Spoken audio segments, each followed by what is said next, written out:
전동 킥보드 관련 규제는 크게 안전기준, 통행방법, 사고책임 및 보험의 세 가지 영역으로 구분됩니다. 도로교통법 개정으로 안전기준과 통행방법 측면에서는 전동 킥보드를 자전거와 유사하게 규제하게 되었습니다. 반면 사고책임 및 보험에 대한 규제는 현재 논의가 계속되고 있습니다. 해외 주요국 중에는 전동 킥보드에 대한 특별법을 도입해서 보험 가입을 의무화한 나라도 있습니다.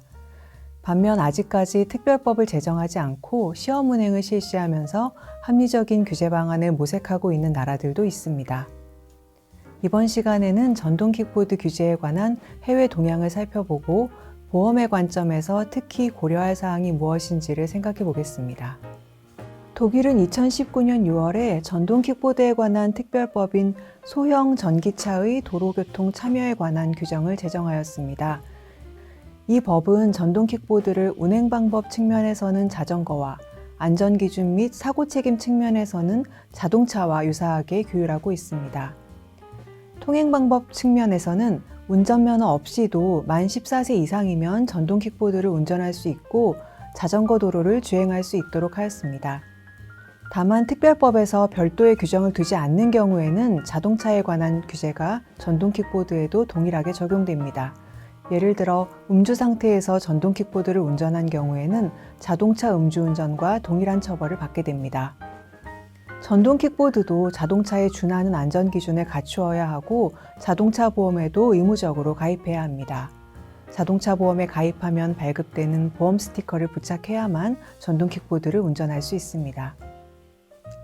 프랑스의 전동 킥보드 제도도 독일과 대체로 유사합니다. 프랑스는 2019년 10월 개인형 이동장치에 관한 규정을 제정하여 전동 킥보드 등 개인형 이동장치를 법제화하였습니다.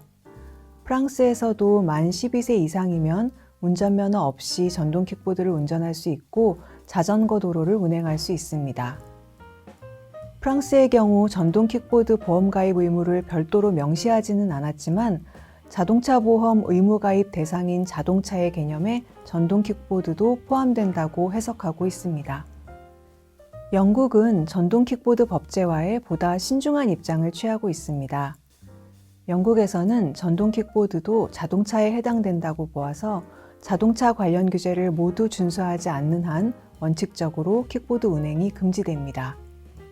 다만 2020년 6월부터 전동 킥보드 시험 운행 가이드라인이 시행되었는데요. 시험 운행 요건을 갖춘 공유 전동 킥보드에 한해 운행이 허용되고 있습니다.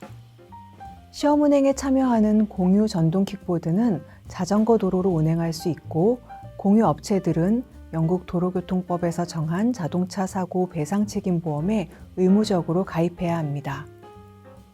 일본도 전동 킥보드를 기본적으로 자동차에 해당한다고 보고 있습니다. 일본의 현행 규정상 전동 킥보드는 원동기 장치 자전거로 분류되어서 전동 킥보드 운전을 위해서는 운전면허가 필요하고 차도로 운행해야 하며 자동차 보험에도 의무적으로 가입해야 합니다. 신사업 특례 제도에 따라 일부 공유 킥보드 업체가 시험 운행을 실시하고 있고 시험 운행 이후에 본격적인 제도 정비가 진행될 것으로 보입니다.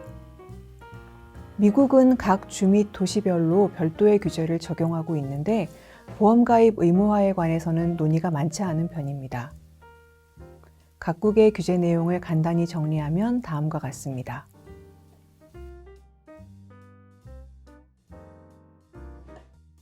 그렇다면 전동 킥보드 보험 제도를 마련할 때 어떤 점들을 고려해야 할까요?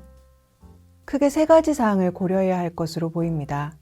첫째, 전동 킥보드가 자동차 보험 의무 가입 대상인 자동차에 해당하는지 여부입니다. 둘째, 전동 킥보드가 자동차가 아니라면 별도의 보험 가입 의무를 부과해야 하는지 여부입니다. 셋째, 별도의 보험 가입 의무를 부과할 경우 적용 대상 및 담보 구성은 어떻게 정할 것인지입니다.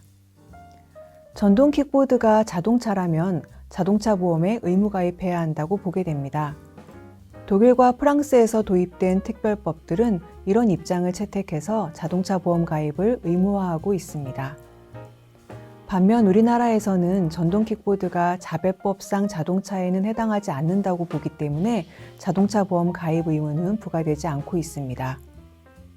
다만 최근 공유 전동 킥보드 사업자에게 보험 가입 의무를 부과하는 내용의 법안이 국회에 제출된 상태입니다.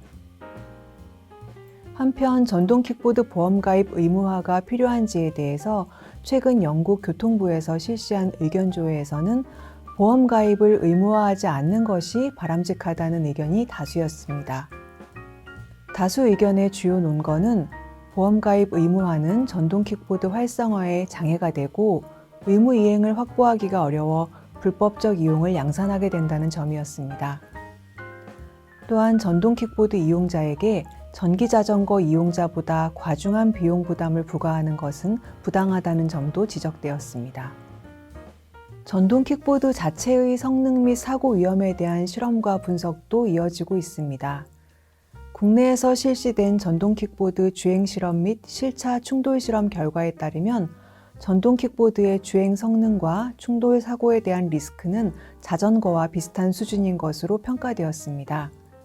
이 실험에서는 시속 10km의 속도로 차량 측면을 충돌하였을 때 전동 킥보드와 자전거의 운전자 상해 정도를 측정하였는데 전동 킥보드의 치명 상해 값이 자전거의 60% 정도로 나타났다고 합니다.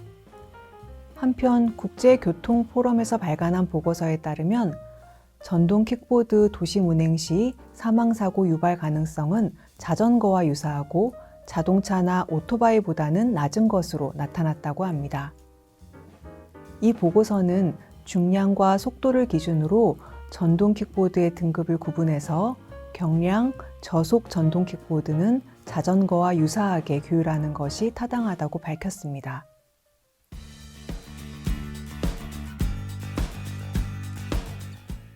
전동 킥보드의 교통수단으로서의 기능은 지속적으로 확대되고 있습니다. 향후 개인형 이동장치를 위한 도로 환경이 구축되면 전동 킥보드 활용은 더욱 늘어날 것으로 예상됩니다.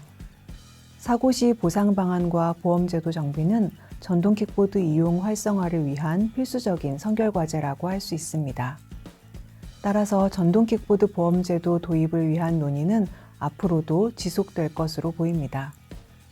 끝으로 보험회사들도 전동 킥보드 보험제도 도입에 대비하여 전용 상품 마련 등을 준비할 필요가 있을 것으로 보입니다.